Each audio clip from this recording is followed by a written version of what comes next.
அருகே கால்வாய் மற்றும் சுற்றுச்சுவர் பணிகள் முடிக்கப்பட்டு புதுப்பொலிவுடன் பருவமழைக்காக காத்திருக்கும் ஆயன்குளம் அதிசய கிணறு மணிமுத்தாறு தண்ணீர் திறந்துவிட விவசாயிகள் கோரிக்கை விடுத்துள்ளனர். என் பேர் ஜேக்கப்பு, தங்கமாலபுரம் எங்கள் ஊர் அருகில் ஒரு அதிசய கிணறு இருக்குதுங்க. அது ரொம்ப சக்தி வாங்கின கிணறு. ஒரு 40-50 வருடத்துக்கு முன்னாடியே அது தோண்டப்பட்டது. அந்த கிணத்துடைய அதிசயங்கள் என்னென்னா, ஒரு மணிமுத்தாறு தானே தண்ணி எங்களுக்கு பாசனம் இருக்கிறது. அந்த மணிமுத்தாறு பாசனம் தண்ணியே வந்தாலும் அது உள்ளே உள்வாங்கிரும். கிட்டத்தட்ட ஏறதால ஒரு 80 கிராமத்துக்கு அந்த தண்ணி போய் பாயிறது. அந்த காலத்தில் தன்னூத்துன்னு சொல்லி செரப்பூர் பக்கத்தில் தானாக போய் கொப்பளிச்சிச்சு. அந்த தண்ணி இருக்கும்போது அது தானாக வயக்காடுகள்லாம் அங்கே அந்த ஊரில் இருந்துச்சு. ஆனால் இப்பொழுது அந்த தண்ணி இல்லாதனால நிறைய உப்பு தண்ணியாக மாறி இருக்கு.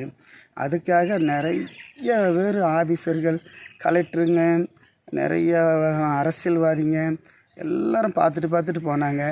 இப்போ அப்பாவு சில காவா அதுக்குன்னு தனியாக வெட்டி 2 அணைக்கட்டுகளை கொண்டு வந்திருக்கிறாரு.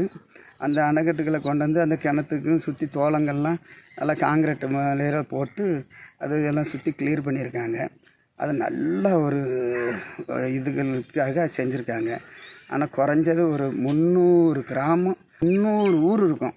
அந்த 300 ஊரும் தண்ணி சுத்தமாக நல்ல தண்ணியாக மாறிடும். இன்னும் மேலே நீங்கள் வேறு அணைகள் அதில் இணைப்புகள் இருந்துன்னா எங்கள் ஊருக்கு நீங்கள் சீக்கிரம் கவர்மெண்ட் மூலியமா எங்களுக்கு கொடுத்தீங்கன்னா எங்களுக்கு ரொம்ப ஆதரவாக இருக்கும். 300 ஊர்களுக்கும் ரொம்ப ஆதரவாக இருக்கும். அதுக்காக நன்றியை தெரிவிக்கிறோம். செய்திகளை உடனுக்குடன் தெரிந்து கொள்ள உடனே சப்ஸ்கிரைப் பண்ணுங்க.